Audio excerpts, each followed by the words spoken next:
इनका cabinet note और affidavit दिया इनने और ये कहा कि किसी भी कीमत पर 50% लागत पर मुनाफा जोड़ के एमएसपी नहीं दी जा सकती।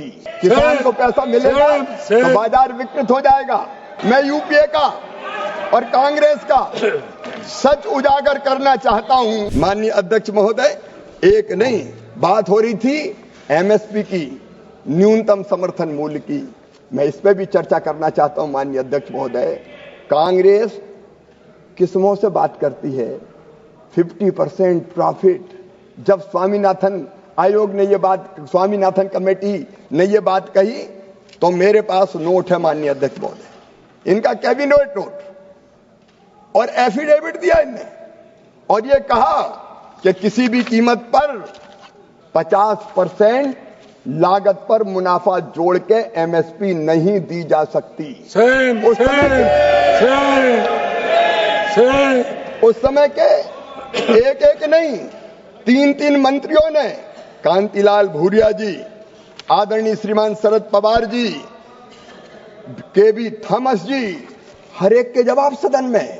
माननीय अध्यक्ष महोदय, कैबिनेट नोट में यह कहा जाता है 2010 में यूपीए की सरकार ने काउंटर प्रोडक्टिविटी का हवाला देते हुए स्वामीनाथन आयोग की इस प्रमुख सिफारिश को खारिज कर दिया और तर्क दिया कि यह बाजार को विकृत कर देगा, बाजार को विकृत कर देगा।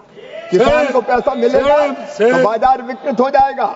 आज मैं गर्व के साथ कह रहा हूं, लागत पर 50% मुनाफा देके 2019 में प्रधानमंत्री नरेंद्र मोदी जी ने ये चमत्कार किया कि लागत पर 50% मुनाफा घोषित करके ही एमएसपी दी जाएगी। माननीय अध्यक्ष महोदय, मैं यूपीए का और कांग्रेस का सच उजागर करना चाहता हूं। मंत्री जी एक मिनट, एक मिनट।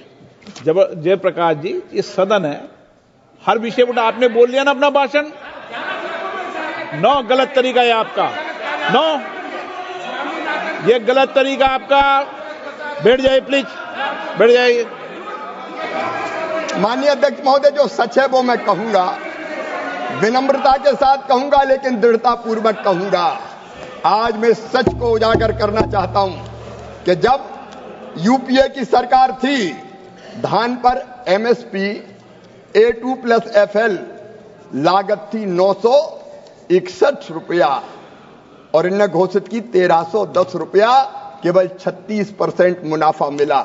ज्वार पे केवल 18%, रागी पे केवल 12%, मूंग पे केवल 19%। लेकिन ये नरेंद्र मोदी जी की सरकार जो कम से कम 50% लागत पर जोड़ के लाभकारी मूल्य देने का काम करती है। और माननीय अध्यक्ष महोदय, खरीदी की बात भी ये देख लें, खरीदी पर काफी बात हुई अभी, कौन ने कितना खरीदा ये आंकड़े गवाह हैं। माननीय अध्यक्ष महोदय, मैं एक एक फसल की एमएसपी पढ़ के आपका समय नहीं लेना चाहता, लेकिन मैं बताना चाहता हूं माननीय अध्यक्ष महोदय, ये मेरे पास सरकारी खरीद के, आप कहते एमएसपी पे खरीद नहीं हो रही, खरीद नहीं हो रही, खरीद नहीं हो रही, कौन ने खरीदी की?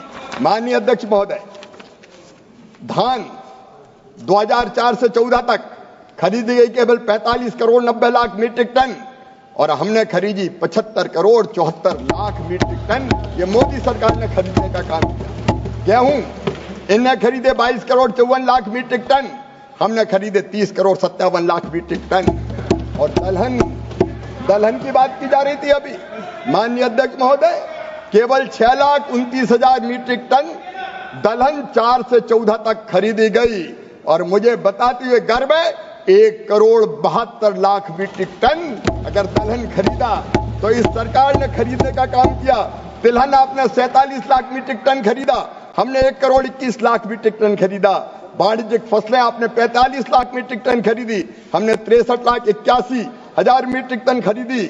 और ओवरऑल अगर देखें तो 69 करोड़ 87 लाख मीट्रिक टन आपने खरीदी, 110 करोड़ 40 लाख मीट्रिक टन मोदी जी की सरकार ने खरीदने का चमत्कार किया है। और इसको अगर रुपयों में परिवर्तित करें तो 10 साल में आपने खरीदी की धान की 4,44,000 करोड़ की, हमने 14,08,000 करोड़ की खरीदी। अध्यक्ष महोदय, गेहूं 2,56,000 आपने खरीदा, हमने 5,65,000 करोड़ का खरीदा। आपने 1,900 करोड़ का दलहन खरीदा, हमने 93,000 करोड़ का खरीदा। आपने 9,000 करोड़ का तिलहन खरीदा, हमने 62,000 करोड़ का खरीदा। माननीय अध्यक्ष महोदय, आंकड़े गवाए, ओवरऑल 7,41,000 करोड़ की खरीदी आपके 10 साल में हुई, लेकिन हमने 22,38,000 करोड़ की खरीदी करके दिखाई है। सर का पसीना जब माथे को आता है, वो किसान है जो अपने दम पर फसल को उगाता है। आन है, बान है, शान है, किसान है। किसान इंडिया, चलेगा हल, बढ़ेगा बल।